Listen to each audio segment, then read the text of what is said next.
hope somebody is listening. This is a distress call from university. If you remember on my last call, old sport, Solus invited me to their place to discuss the current ongoings of the city. There was no question about whether or not I was going. Solus and I had worked out those sinkholes together. We could work out this mystery together too. The manner in which they invited me, however, that being via a letter telling me to meet them at theirs at 3 in the morning, certainly was worrying me. Sure, all other times I had been to Solus's place it was night, but that could not have been later than midnight. 3 a.m. is a little different. It has a reputation. Everyone in the city knows that 3 in the morning is the scariest hour of the day. It's when the screams are loudest, after all. All the horrors coexist in the city exclusively at that hour. But, of course, there I was, leaving the safety of the rooftops not long before 3 a.m. I took the quietest route to Solus's that I could think of. Finally, Nightcrawler's patrol knowledge comes in handy, and got there without any casualties. Well, I'm talking about me, of course. I did have to fight a couple of cyborgs and ghouls on the way here. One of those blasted cyborgs managed to nick me in the face before I finished it off. My right eye is currently styling a fashionable shade of purple now. But whatever. They were dealt with, no? Not well enough, apparently.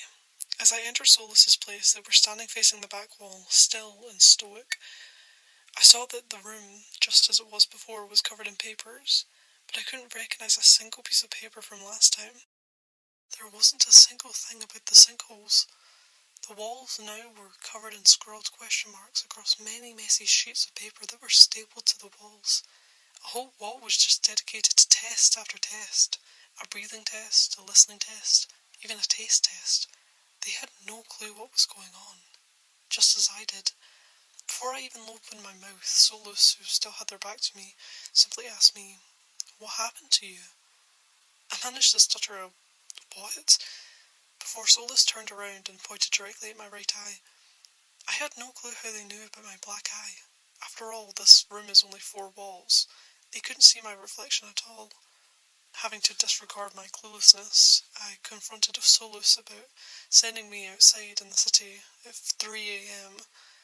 They told me they were making sure I was the right person for the job. Like, what did they mean by that? We've already worked together. And what does that even mean? They have multiple partners? Contacts? I suppose I did too once. I doubt Solus would be willing to share any other contacts with me. But I digress. Solus and I began talking about the city and the change. I suggest that Solus seems to not know anything at all, just like me. Without saying anything, Solus takes a key and unlocks one of their desk drawers. They reach down and emerge with a pile of paper. The stack, while sitting on their arms, easily covers their whole face. I don't hesitate to jump and take the top paper off the stack. The paper states, A, B, C, D, and E, locations of all sinkholes. Sorry to have put you on hold, if you will, old sport, but I just want to talk. I know, I do that a lot. Hold your laughter. Look, with me and Solus investigating all over again, I haven't had the time to just talk for the sake of talking for a while now. We all deserve breaks from our work, no? But, for the sake of clearing stuff up, I'll indulge in my work again for a second, just for you, old sport. Solus and I are currently making plans to reinvestigate the sinkholes. If you remember, I've been sceptical about the quick disappearance of the troll-made sinkholes the city seemed to make work of overnight. Turns out, Solus, of course, was equally as sceptical.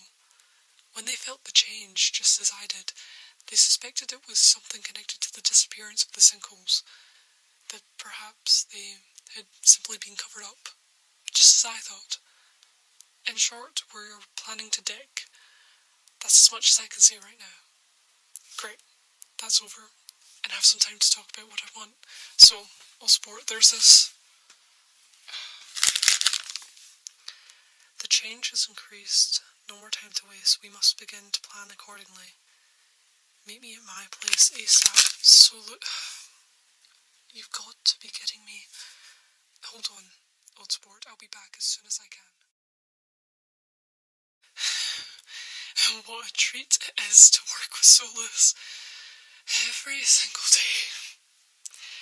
Old sport, Solus didn't even need me. Not at all. Nope. Instead, they just wanted me to stop talking about those big old holes that are possibly still hiding under the city. Apparently I give too much away. Even though I was literally about to stop talking about them when I was rudely interrupted by a certain someone. Now I can finally talk. There's something about the work, February, that you seem to know.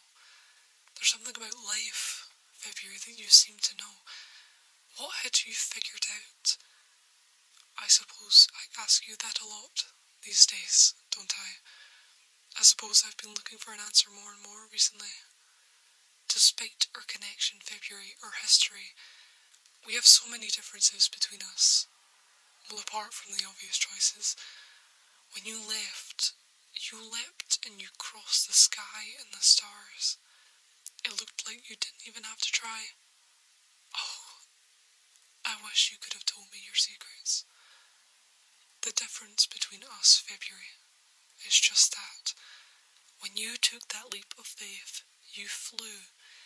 You never faltered, never dipped, never fell.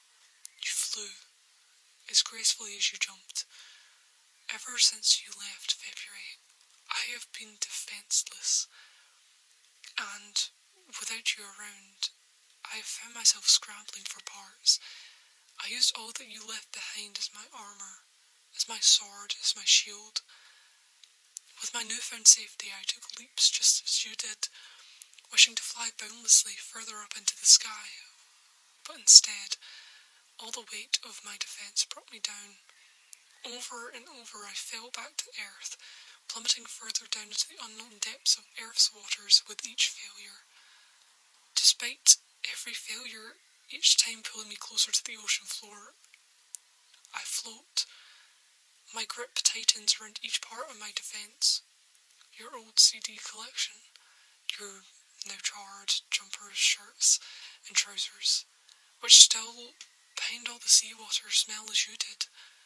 I stop all the things, all the little things, your pebble collection, your paper clips, from falling out of my pockets. Each little thing, though it weighed me down back to earth, it floated me back to the surface. No matter where you are, February, where you are, when you are, who you are, I always have your strength with me. I just don't know if I have enough of